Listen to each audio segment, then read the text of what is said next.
Chapitre 6. Des affections déréglées. Dès que l'homme commence à désirer quelque chose désordonnément, aussitôt il devient inquiet en lui-même.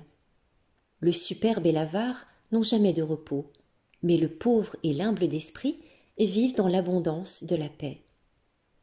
L'homme qui n'est pas encore parfaitement mort à lui-même est bien vite tenté, et il succombe dans les plus petites choses. Celui dont l'esprit est encore infirme, appesanti par la chair et incliné vers les choses sensibles, a grand-peine à se détacher entièrement des désirs terrestres. C'est pourquoi, lorsqu'il se refuse à les satisfaire, souvent il éprouve de la tristesse et il est disposé à l'impatience quand on lui résiste. Alors que, s'il a obtenu ce qu'il convoitait, aussitôt le remords de la conscience pèse sur lui, parce qu'il a suivi sa passion, qui ne sert de rien pour la paix qu'il cherchait.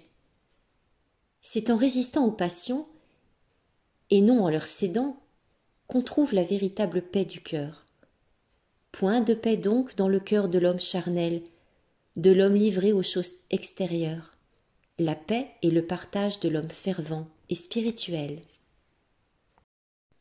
Chapitre 7. Qu'il faut fuir l'orgueil et les vaines espérances.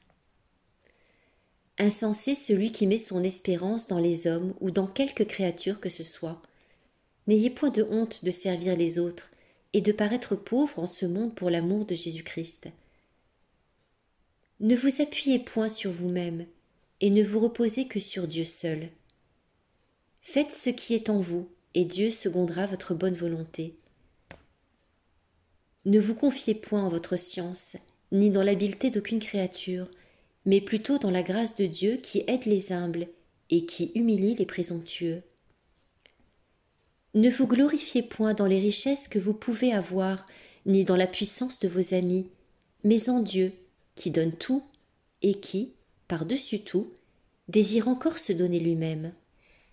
Ne vous élevez point à cause de la force ou de la beauté de votre corps, qu'une légère infirmité abat et flétrit. N'ayez point de complaisance en vous-même à cause de votre esprit ou de votre habileté, de peur de déplaire à Dieu, de qui vient tout ce que vous avez reçu de bon de la nature. Ne vous estimez pas meilleur que les autres. Peut-être êtes-vous pire aux yeux de Dieu, qui sait ce qu'il y a dans l'homme. Ne vous énorgueillissez pas de vos bonnes œuvres, car les jugements de Dieu sont autres que ceux des hommes, et ce qui plaît aux hommes souvent lui déplaît. S'il y a quelque bien en vous, croyez qu'il y en a plus dans les autres, afin de conserver l'humilité. Vous ne hasardez rien à vous mettre au-dessous de tous, mais il vous serait très nuisible de vous préférer à un seul. L'homme humble jouit d'une paix inaltérable.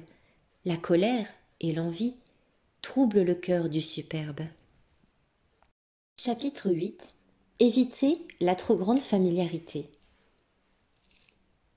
N'ouvrez pas votre cœur à tous indistinctement, mais confiez ce qui vous touche à l'homme sage et craignant Dieu.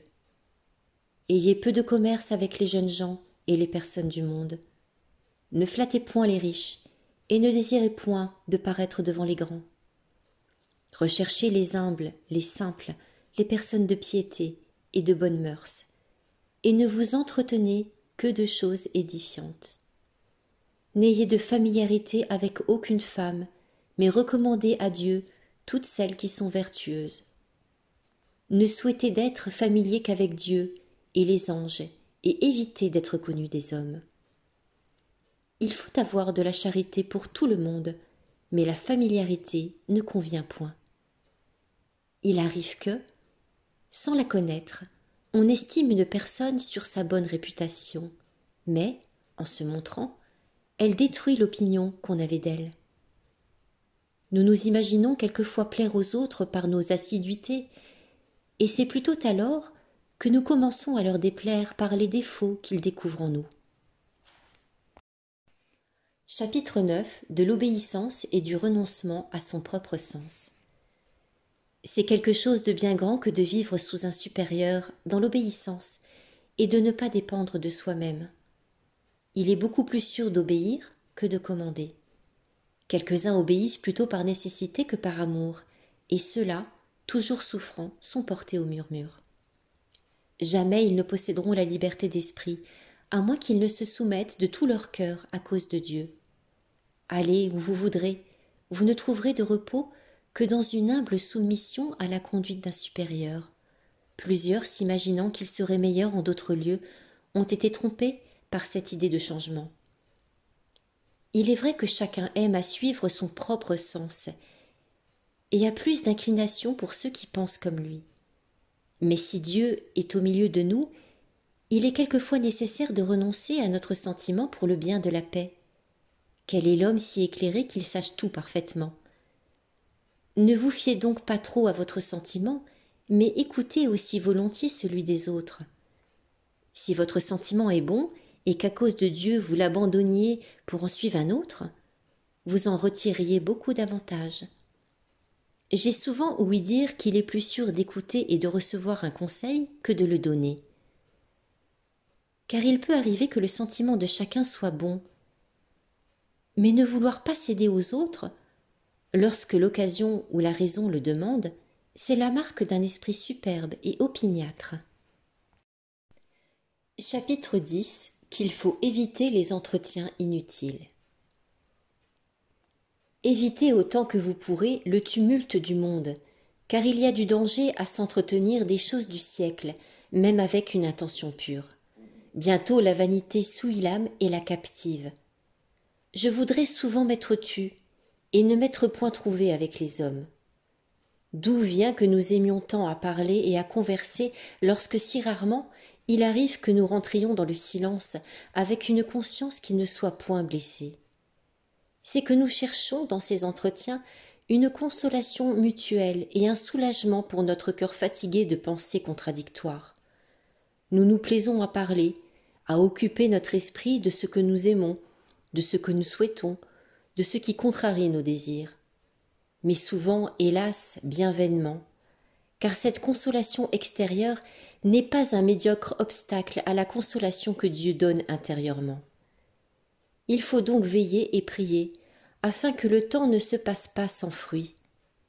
S'il est permis, s'il convient de parler, parlez de ce qui peut édifier. La mauvaise habitude et le peu de soin de notre avancement nous empêchent d'observer notre langue. Cependant, de pieuses conférences sur les choses spirituelles, entre des personnes unies selon Dieu et animées d'un même esprit, servent beaucoup au progrès dans la perfection.